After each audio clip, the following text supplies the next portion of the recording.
Salut les amis, bienvenue dans le deuxième numéro de SDB Story. Moi c'est Kibiston et aujourd'hui on va parler de MHD. MHD, de son vrai nom Mohamed Silla, né à La Roche-sur-Yon en Vendée. Il déménage ensuite à Paris dans le 19e arrondissement. Comme de nombreux jeunes de son âge, en plus de faire de la musique avec son groupe 1.9 Réseau, il travaille dans un restaurant dans le quartier d'Odéon. Comme il le précise au magazine Surl en août 2015, il profite d'une période de vacances pour poster une courte vidéo sur les réseaux sociaux.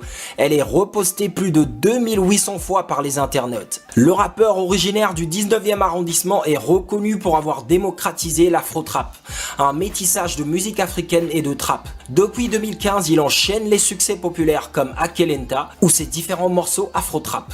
L'artiste qui a commencé sa vie professionnelle comme livreur de pizza puise son inspiration dans ses origines guinéennes et sénégalaises. Beaucoup de danse et un rythme entraînant, tel est le secret du cocktail MHD. C'est plus de 600 000 fans sur sa page Facebook ou encore son 1,3 million d'abonnés sur Instagram.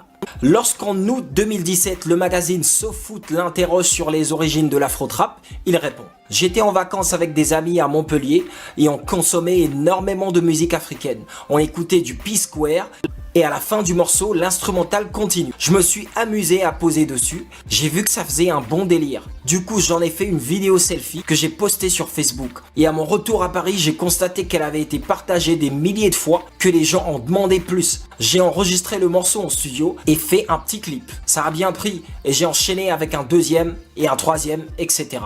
Son tube Afro Trap Part 3, Champions League, hymne à la gloire du PSG, est relayé par les stars parisiennes et tout s'emballe. L'album sorti en 2016 est certifié double disque de platine. À la fin du mandat de François Hollande, il est invité à l'Elysée par le président de la République lors de la visite du président guinéen Alpha Condé. Pour l'occasion, MHD troque le survêtement pour le costume, mais reste intimidé par le décorum. Il raconte: on me présentait tous les plats lors du dîner. J'étais gêné, j'ai pas l'habitude, je suis plutôt fast-food. Les beaux restos, c'est pas mon truc. La connexion, explique-t-il, c'est en partie fait grâce à Julien Hollande, le fils du président. On se connaît, il a réalisé plusieurs de mes clips. Si MHD décolle en France, ce n'est rien par rapport à ce qu'il attend en Afrique. À Conakry, il est accueilli comme un chef d'État avant de donner un concert devant un stade de plus de 60 000 personnes.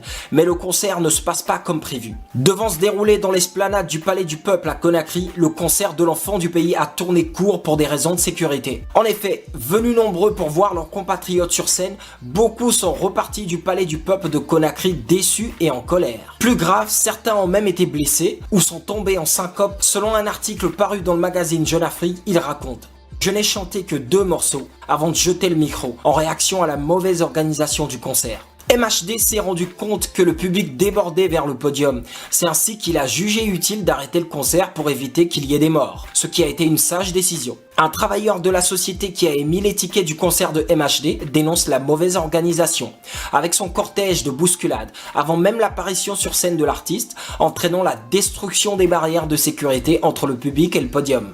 Outre-Atlantique, il se produit dans des salles bien plus petites. Ça fait pas de différence, assure-t-il. C'est même plus dur de chanter devant 500 personnes. Les gens sont plus près, tu dois interagir avec tout le monde. L'artiste s'est réveillé un mardi 19 juillet 2016 et se retrouve pris dans une polémique inattendue.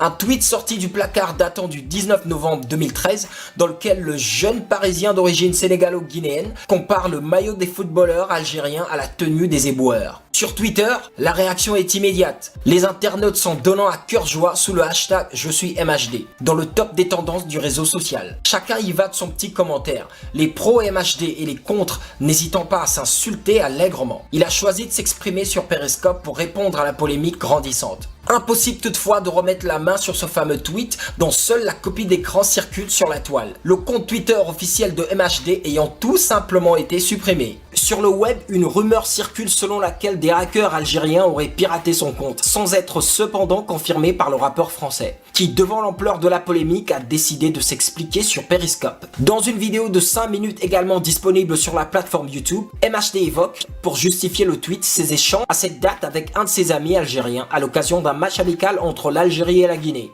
Il raconte: Je ne vois pas ce qu'il y a de raciste là-dedans. Avant de faire de la musique, j'étais quelqu'un comme tout le monde. Là, vous me connaissez en tant que MHD. Vous trouvez ça choquant? Ajoute-t-il, assumant son choix de n'avoir pas supprimé ses tweets antérieurs malgré son ascension fulgurante. Les gens veulent chercher la petite bête, a maintes fois répété le jeune rappeur, étonné que les auteurs de la polémique soient remontés jusqu'en 2013 pour l'allumer et lui mettre des bâtons dans les roues, évoquant à ce titre son apparition dans le clip de la rentrée du Real Madrid. Ça me fait ni chaud ni froid, a-t-il fait savoir. En 2017, MHD annonce sa tournée aux États-Unis. Le rappeur parisien s'est déplacé en effet à Boston, New York, Washington, Québec City, Los Angeles et enfin San Francisco. Cela a été un événement de taille pour le petit prince de l'Afro-Trap qui s'est également rendu du côté de la prestigieuse cérémonie des BET Awards pour laquelle il fut nominé à l'instar de Nicki Minaj, DJ Khaled, Beyoncé, Big Sean, Future, Rihanna ou encore Booba. Avec cette tournée outre-Atlantique qui lui a procuré une expérience scénique inédite, MHD a confirmé une bonne fois pour toutes son statut de révélation internationale. La jeune star a propagé ainsi son afro-trap à travers les plus grandes villes des États-Unis.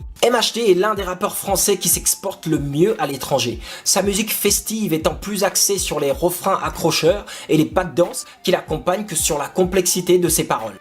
Dans son travail, MHD explique être très pointilleux. Comme d'autres noms de la nouvelle génération du rap français, il a compris que le succès passe dorénavant par la communication et le rapport qu'il peut entretenir avec son public. Fini les concours de rime ou de flow, l'intonation, le débit, pour déterminer quel rappeur a la plus grande aisance au micro, comme dans les années 90, il raconte « Je ne suis pas dans la catégorie de rappeur, je ne fais pas de rap français, je veux être rangé dans la catégorie autre. Il n'y a pas beaucoup de disques en général dans la catégorie autre », reconnaît-il lui-même en souriant.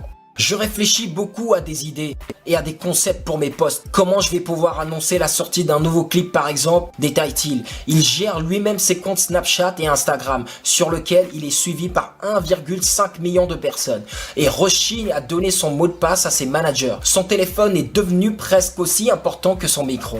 Sur scène, il ne le quitte d'ailleurs presque pas. Pendant qu'il chante, MHD se filme souvent en selfie avec la foule pour partager l'instant avec l'ensemble de ses fans sur Snapchat.